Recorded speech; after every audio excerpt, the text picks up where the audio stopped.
సంక్రాంతి పండుగలో రంగవల్లులు, గొబ్బెమ్మలు, హరిదాసులు, పిండి వంటలు, గంగిరెద్దులు, గాలిపటాలు ఇలా ఎన్నున్నా కోడి పందాల దారే వేరప్ప. పందాల కోసం మరి కోడి పుంజులు, వాటిలో జాతులు ఏ రకంగా సిద్ధమవుతున్నాయో తెలుసుకోవాలంటే పశ్చిమ గోదావరి జిల్లా వెళ్లాల్సిందే.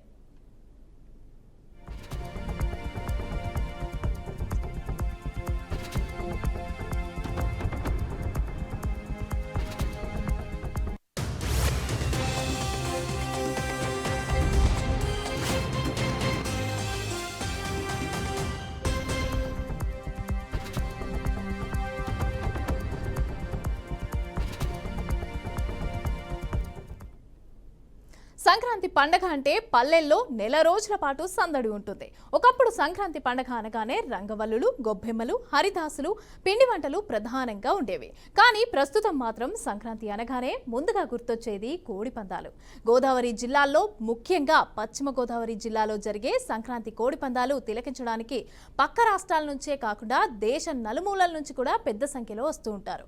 మరి అటువంటి పందాల బరిలో దిగే వస్తాజులు అంటే కోడి పుంజులు యుద్ధానికి చాలా గట్టిగానే రెడీ అవుతున్నాయి. ఇక ఉదయం లేవగానే వాకింగ్ అనంతరం కోడి పుంజులను ఒక తొట్టిలో ఈత కొట్టిస్తారు.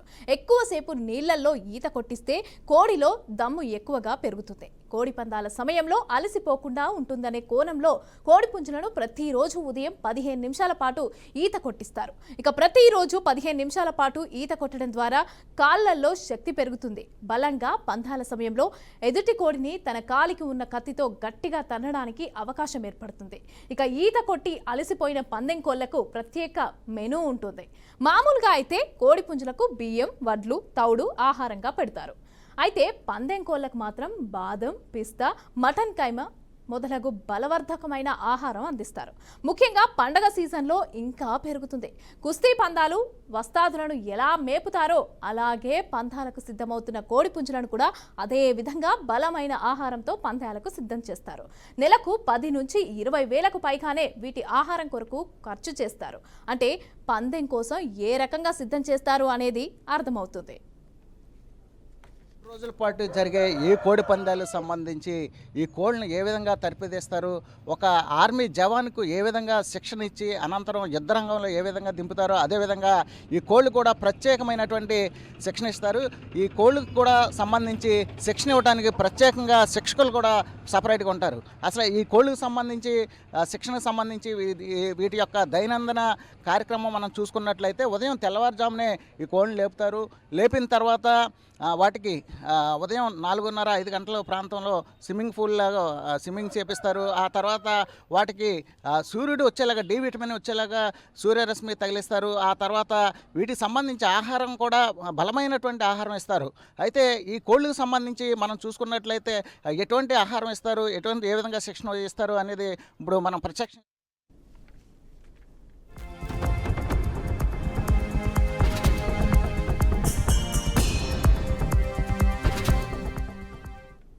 కోడి పందాలకు కోడి పుంజుల యొక్క జాతి కూడా ఎంతో ప్రత్యేకం.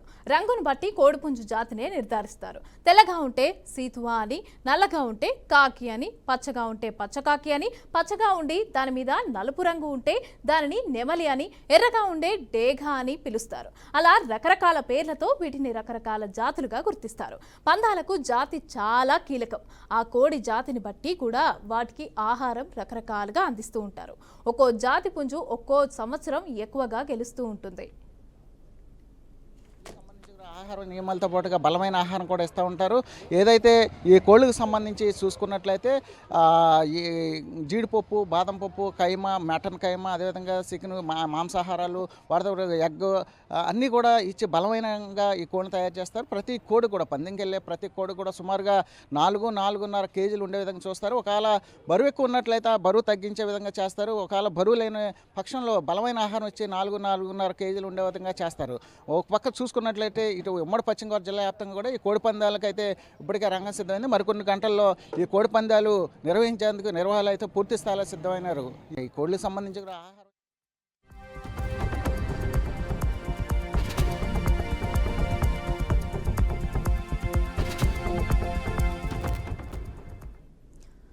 మొత్తంగా చూసుకుంటే మరికొద్ది రోజుల్లో జరిగే సంక్రాంతి పందాలు ఏ జాతి పుంజు ఎక్కువగా విజయాలు సాధిస్తుందో తెలుసుకోవాలంటే మరికొద్ది రోజులు ఆగాల్సిందే. ఇక మరోవైపు సుప్రీంకోర్టు కోడి పందాలు ఆడకూడదన్న నిబంధనలు ఉన్నప్పటికీ పశ్చిమ గోదావరి జిల్లా వాసులు తగ్గేదేలే అంటూ ఇప్పటికే ఊరు వాడల అన్ని ప్రాంతాల్లో వందల కొద్ది పన్నెంబారులను ఏర్పాటు చేస్తున్నారు. ఇక మరి ఈ సంక్రాంతి సంబరాలలో కోడి పందాలు ఎలా జరుగుతాయా లేదా వేచి చూడాల్సిందే. సంక్రాంతి సంబరాలు సంబంధించి కోడి పందాలకు సంబంధించి కౌంట్ డౌన్ అయితే స్టార్ట్ అయింది. ఇక గంటల్లోనే ఈ కోడి పందాలు జరిగే అవకాశాలు ఉన్నాయి. ఒక పక్కన సుప్రీంకోర్టు నిబంధనలు అయితే ఈ కోడి పందాలు ఆడకూడదు, జీవహింస చేయకూడదని చెప్పినప్పటికీ కూడా ఈ కోడి పందాలు ఆడేందుకు ఇప్పటికే నిర్వాహకులు అయితే పూర్తి స్థాయిలో సిద్ధం చేశారు, బరులు అయితే సిద్ధం చేశారు. ఇది పరిస్థితి. కెమెరామెన్ సాయితో బ్రహ్మం, బీఆర్కే న్యూస్, ఏలూరు నుంచి.